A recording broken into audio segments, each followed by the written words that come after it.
Girls don't need degrees, just marry well. That's what my father, Richard Morgan, said while sliding a check across the table.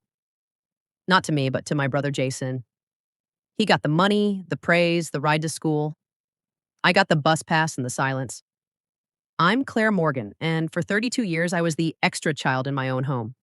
3 jobs, 5 hours of sleep, no holidays, no help. And I still became a cardiothoracic surgeon. But last month, at Jason's engagement party, my dad called him our only successful child in front of 150 people. If you've ever been erased by family, hit subscribe. Tell me where you're watching from and what time it is. I grew up in Chevy Chase, Maryland, the kind of neighborhood where the hedges are trimmed like they're getting graded and the smiles are rehearsed like they're part of a job interview. Our place sat at the end of a quiet cul-de-sac, 2-car garage, flagstone walkway. Little Boxwoods, my mom, Susan, shaped every Sunday like she could sculpt the perfect family if she just tried hard enough. My dad, Richard Morgan, lived for appearances. He wore the same pale blue button-down like it was a uniform, and he treated life like a quarterly report. Wins got celebrated. Weakness got erased. And in his mind, I was born with a disadvantage I could never outwork. Because I was a girl. In our home, nobody wrote the rules down. You just absorbed them like smoke. My brother Jason got driven to school in Dad's Lexus. I got a bus pass and a lecture about independence. Jason's grades dipped. Dad hired a tutor. I asked for one once, just once, and my dad didn't even look up from his newspaper. He said, "You don't need extra help. Girls just need to be pleasant and practical." Pleasant. Practical. Like my future was supposed to fit into a greeting card. Jason's baseball games were family events. My awards were paperwork. I'd bring home certificates, trophies, honor roll letters, and they'd land on the kitchen counter like junk mail. My mom would smile and say she was proud, but her voice always sounded like she was trying not to wake a sleeping monster. When I questioned it, she'd do that gentle hand pat thing. "Honey, your father loves you. He's protecting you." Protecting me from what? My own potential? I was top of my class every year. National merit, AP everything. Teachers pulled me aside and told me, "You're going places." I believed them. I really did. And I made the mistake of thinking my family would believe it too. Then came the summer before college. My mom made meatloaf. That was her big news meal. Like she could soften the edges of whatever was coming with ketchup glaze and forced cheer. Yeah, I was 18, clutching my acceptance letter to Chesapeake State University. Partial scholarship. Good program. I was so close I could taste it, like the future was sitting right there at the table with us.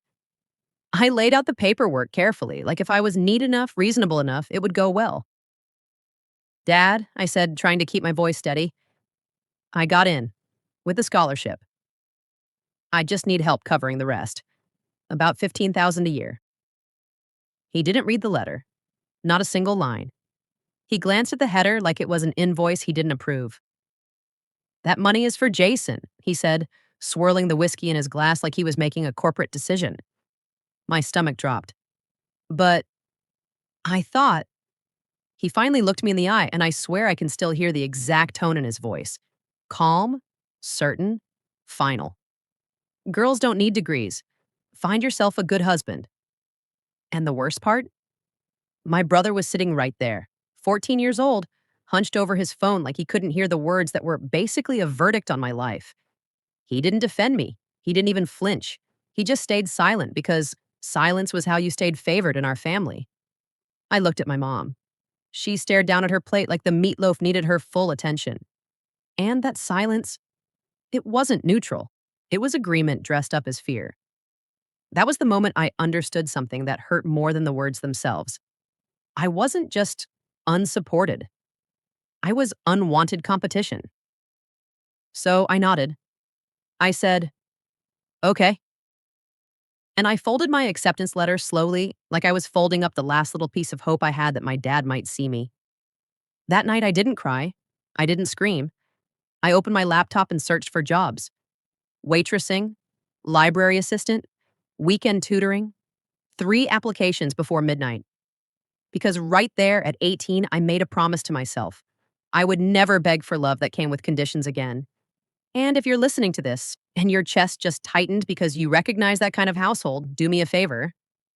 Drop a comment that just says, I get it. I want to know I'm not the only one who had to grow up inside a family that loved an image more than a child. College didn't feel like freedom. It felt like a marathon I started already dehydrated. Every morning, my alarm went off before the sun like it was angry at me. 4:30 a.m., I'd roll out of bed, throw on whatever uniform I hadn't stained too badly, and walk to the diner 2 blocks from campus. Breakfast shift, coffee refills, grease in the air. Men twice my age snapping their fingers like I was furniture.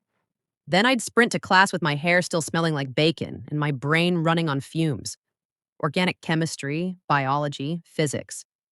I'd sit in the front row because if I sat in the back, exhaustion would win. After class, I'd go straight to job number 2. Library assistant. Quiet building, loud anxiety. I'd shelve books, check people in, and study in the gaps like my life depended on it. Because it did. There was no cushion, no dad's checkbook, no, just focus on school, sweetie. I was the plan and the backup plan.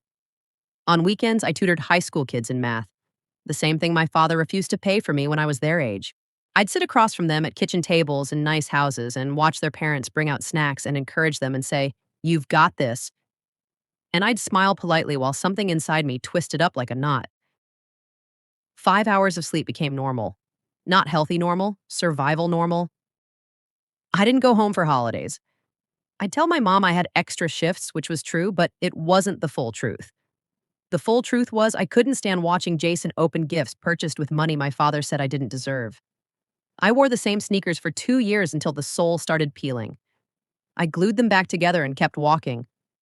Those shoes carried me through everything: classes, work, exams, panic attacks in bathroom stalls, and the quiet moments when I'd stare at the ceiling and wonder if I was destroying myself just to prove a point to a man who didn't even think I mattered.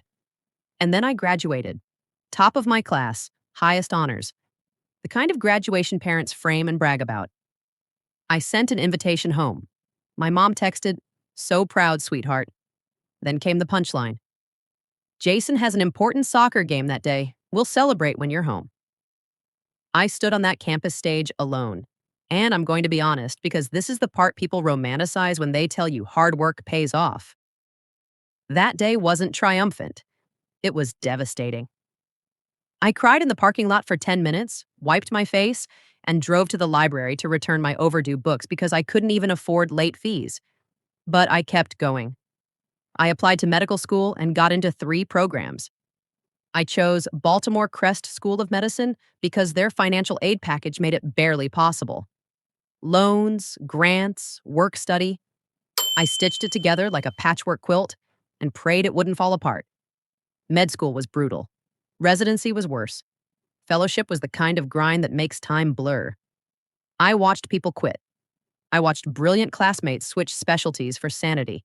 I stayed in cardiothoracic surgery because every time I stood over a patient's open chest, I felt something I never felt in my father's house: purpose. When a heart stops and starts again under your hands, you don't forget that feeling. It's terrifying and holy at the same time. By my early 30s, I was an attending surgeon, board certified, published, respected, one of the few women in my department. And my family still talked about me like I was a footnote. My mom knew I worked at a hospital. That's how she phrased it. Like I was filing papers in a back room. She never asked for details. I stopped offering them a long time ago, not out of spite, out of self-preservation. Because every time I tried to share something big, it either got minimized or redirected back to Jason. I wore my medical ring every day. Not flashy, just a simple gold band with a crest. My private reminder: nobody handed me this life. I built it. And then, after 12 years of distance, my mom called late one Tuesday night. She whispered like she was hiding contraband. Claire, honey, Jason's getting engaged. She told me the place. Capitol Oaks Country Club, big party, 150 guests. And then she said the line that made my stomach drop. Your father doesn't want anyone introducing you as a doctor. Just come as Jason's sister. Keep it simple. Keep it simple. Translation: don't outshine the golden child. If you've ever had your success treated like a threat, you know exactly what that feels like. It's not just hurt, it's humiliation dressed up as family harmony. And still, I said I'd come. Because a part of me, a quiet, stubborn part, needed to look that old dynamic in the face and decide, once and for all, whether I was still going to shrink. Quick check in. If you've made it this far, hit like. Not because I need it, but because somebody out there is living this exact story in silence, and the algorithm only listens when we make noise. I took an Uber to Capitol Oaks because I didn't want to deal with valet conversations, the kind where people ask what you drive and what you do, like they're collecting status symbols. I just wanted to slip in, nod, congratulate, and leave. The club looked like money trying to impress money. White columns, crystal lights, perfect lawns outside like the grass had a personal trainer. At the door, the guard checked his clipboard. "Claire Morgan," I said. He scanned again, frowned. "I'm not seeing you." Of course I wasn't on the list. My mom rushed to the entrance, smiling too hard, eyes nervous. "She's with me," she told him quickly. Family. Family. The word tasted weird in my mouth. Inside, the ballroom buzzed. Champagne glasses clinked. A string quartet played something elegant enough to make you forget you were just a bunch of people in a room with secrets. My dad stood near the front greeting guests like a politician. When he saw me, he gave me a single nod. No hug. No, "you made it." Just a nod like I was a coworker he didn't like, but had to acknowledge. A man beside him asked, "Richard, who's that?" My father smiled without warmth. "Just a relative." Just a relative. I went to the bar, ordered sparkling water, and tried to breathe through the old anger rising in my chest. That's when I noticed her, Jason's fiancée, Emily Carter. Beautiful, polished, glowing in cream silk. She kept looking at my hand, at my ring, like it was a magnet. At 8:00 p.m. Daksham, the music faded and my father stepped onto the small stage. Rolex catching the light. Smile painted on. "Ladies and gentlemen," he said, voice booming. "Tonight we celebrate my son Jason, the pride of our family, our only successful child." My ears rang. Only successful child. I stood there frozen, feeling like I was 18 again with that college letter folded in my pocket, trying not to cry at the dinner table. My father kept talking about investing in the future, about Jason becoming a doctor, about legacy. People clapped. Jason beamed like he'd earned every word. And then I realized something even worse. People genuinely didn't know I existed. I heard a woman whisper, "Does Richard have a daughter?"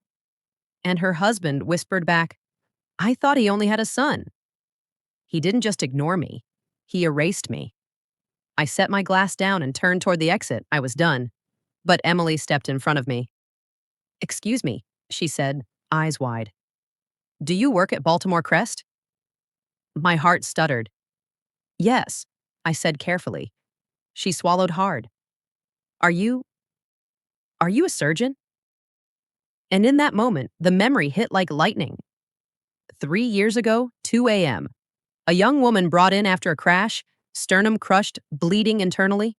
7 hours on the table. Her vitals collapsing, then stabilizing. Me refusing to give up. "Emily," I said. "Emily Carter." Her hand flew to her mouth. Tears pooled instantly. "It's you.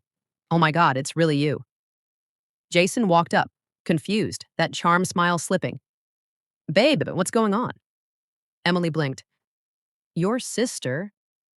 I didn't know your sister is the surgeon who saved my life." Jason's face did this quick flicker. Panic, calculation, then a forced grin. "She works at the hospital. Administration stuff." Administration. That lie was so casual, so practiced, it made my stomach turn. Emily stared at him like he'd suddenly started speaking a different language. "Administration?" "Jason," she held my heart in her hands. Heads turned. People leaned in. The room started to tilt toward drama. My dad appeared beside us like he smelled scandal. "What's going on?" Jason jumped in fast. "Nothing, Dad. Claire was just leaving." I looked at my father and felt something inside me settle. A surgeon's calm, the kind you get right before you make the cut. I'm not leaving, I said. Emily's eyes didn't leave mine. Mr. Morgan, she said, voice tight, did you know your daughter is a cardiothoracic surgeon? My dad smiled like he was swatting a fly. We're aware, but tonight isn't about her. Not about her. Always not about me. Emily's expression hardened. No, she said quietly. That's not okay. She marched toward the stage. And here's the thing, I didn't push her. I didn't script her. I didn't even ask her to defend me. But sometimes the truth finds a mouth willing to say it out loud. The MC announced her speech. People clapped politely, expecting a sweet thank you. Instead, Emily told the story of her accident, the crushed sternum, the 20% survival chance, the 7-hour surgery. Then she pointed straight at me. That surgeon is here tonight, she said. Her name is Dr. Claire Morgan, and she's Jason's sister. The room went silent like someone cut the power. My father turned pale. Jason looked like he was drowning. Emily continued, voice steady. I didn't know because Jason never told me, and tonight, Mr. Morgan called Jason his only successful child, so I'd like someone to explain that. And the crowd did what crowds do when they smell hypocrisy. They turned. Claps started. Then more. Suddenly, people were applauding me, not my father's performance. Emily asked me to come up. I did. And I could have destroyed my father right there. I could have listed every betrayal like a prosecutor. But I didn't want revenge. I wanted reality. I'm not here to brag, I said into the mic. I'm here because the truth matters. I'm a cardiothoracic surgeon. I paid for my own education. And I won't pretend to be invisible anymore. And that should have been the end. But Jason stormed onto the stage, furious. You always make everything about you, he shouted. I looked at him and felt the last piece click into place. My phone had buzzed earlier with a message from a colleague, Dr. Daniel Park, asking if Jason finished residency because he'd seen him at a pharmaceutical sales conference. So I said it. Calm, clean, like a scalpel. When were you going to tell everyone you dropped out 2 years ago? Jason froze. You're not becoming a doctor, I continued. You work in medical sales at favoritism. Emily's face went white. She slowly pulled the engagement ring off her finger and pressed it into Jason's hand. I asked you one thing, she said. Don't lie to me. Then she walked away, and the ring hit the floor with this small, pathetic clink that felt louder than my father's whole speech. If you're still here, comment one word: boundaries. Because this is what boundaries look like when the truth finally refuses to whisper. I walked out of Capitol Oaks into the cold night air and felt something I didn't expect. Not victory, not revenge. Relief. Like my lungs finally remembered how to expand. The next week was messy. Emily ended the engagement. Jason finally admitted the truth. And my mom, Susan, did something she'd never done in my entire life.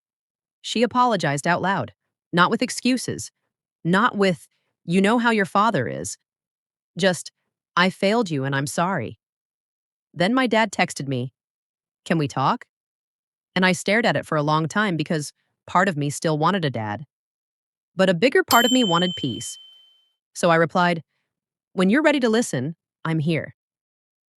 Now I'm asking you, am I in the wrong? For refusing to shrink anymore? For letting the truth stand in the room, even if it ruined the party? If you've ever been the invisible one, tell me in the comments. And if this hit a nerve, like, share, and subscribe. Somebody out there needs to hear this before they waste another year begging to be seen.